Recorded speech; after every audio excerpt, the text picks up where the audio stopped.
Buonasera. Si riparla di riformare il sistema pensionistico. Il ministro Brunetta vorrebbe che anche le donne andassero in pensione a 65 anni come gli uomini. Il ministro Tremonti vorrebbe cambiare il welfare e le pensioni e poi viene smentito da Sacconi e Berlusconi, i quali dichiarano che la riforma del sistema pensionistico non è all'ordine del giorno del governo. Probabilmente con una crisi economica in atto che durerà parecchio tempo, non è azzardato pensare che qualche intervento sulla materia in futuro si dovrà fare. Però noi sappiamo che la stragrande maggioranza delle pensioni nel nostro Paese sono talmente basse che milioni di nostri concittadini hanno difficoltà a vivere una vecchiaia decorosa. E allora i signori del governo e i parlamentari, in un quadro così difficile, dovrebbero dare il buon esempio. Secondo il mio punto di vista, i parlamentari, ma anche i consiglieri regionali, dovrebbero ripensare ai loro vitalizi. Quando avviene oggi lo trovo davvero scandaloso. È scandaloso che con solo 5 anni da parlamentare si acquisisca il diritto al vitalizio. Nel passato la situazione era addirittura peggiore. Io penso che i contributi dei parlamentari dovrebbero essere versati in un fondo presso l'INPS per determinare la pensione di vecchiaia al 65° anno di età o per integrare un'altra eventuale pensione. Poi non sarebbe scandaloso né illegale se le nuove regole venissero applicate anche agli ex parlamentari che già ricevono questo vitalizio. Tempo fa la Corte Costituzionale aveva sancito che il vitalizio non era una vera e propria pensione, per cui non si può parlare di diritti acquisiti e quindi anche i vitalizi che già usufruiscono gli ex parlamentari e anche gli ex consiglieri regionali dovrebbero entrare nelle nuove regole. E ora, per capire il livello di privilegi che godono i parlamentari con i loro vitalizi, ecco qualche esempio nella speranza che la collera non vi faccia sanguinare qualche ulcera. Irene Pivetti nel 2013 avrà 50 anni e così inizierà a percepire un vitalizio di 6.203 euro mensili. Giuseppe Gambale è entrato giovanissimo in Parlamento nel 92 e dal 2006 a 42 anni incassa 8.455 euro lordi mensili. Giovanni Vaclavi è rimasto 68 giorni al Senato e incassa 3.108 euro.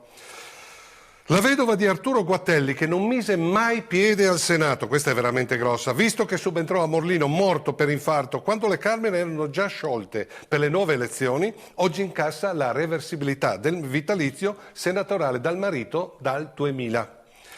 4 ex parlamentari radicali, Angelo Pezzana, Piero Craveri, Luca Boneschi e René Andreani, percepiscono un vitalizio di 1.733 euro netti mensili per essere stati un solo giorno in Parlamento. Si sono dimessi lo stesso giorno in cui sono stati proclamati. Toni Negri nel 1983 era detenuto per associazione sovversiva e insurrezione armata contro lo Stato. Ebbene, questo signore dopo 64 giorni e 9 sedute alla Camera è fuggito in Francia e non si è più visto a Montecitorio. Anche Toni Negri incassa mensilmente il vitalizio di 3.108 euro netti.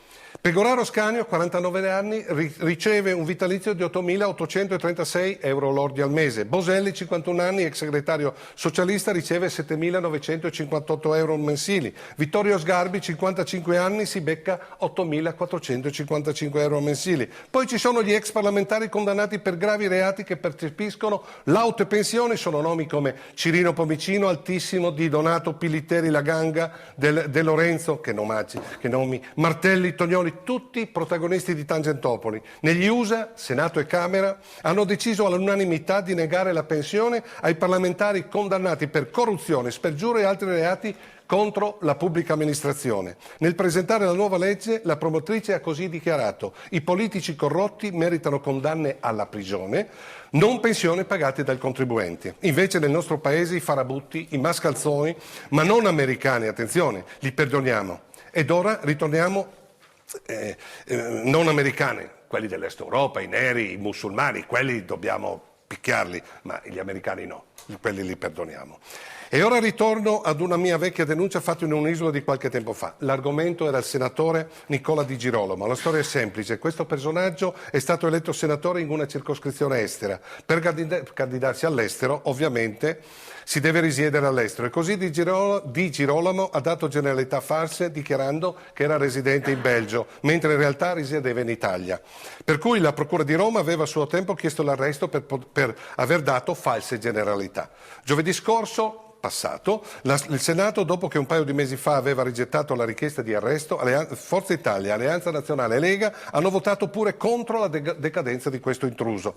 Chissà come saranno felici gli elettori della Lega, quella che tuonava contro Roma ladrona, e ora, grazie ai voti dei loro eletti, hanno salvato la poltrona di questo signore, si fa per dire, invece di cacciarlo a pedate nel sedere. Pensate, Di Girolamo ha mentito sulle sue generalità e continua a sedere e votare dallo scranno del Senato per questo governo. Probabilmente era anche favorevole alla legge che voleva prendere le impronte digitali ai Rom e ai loro bambini, perché non dessero appunto false generalità. Non male, vero? Questo è il caso in cui vale la massima, al peggio non c'è mai fine. Svegliamoci prima che sia troppo tardi. Arrivederci a mercoledì prossimo.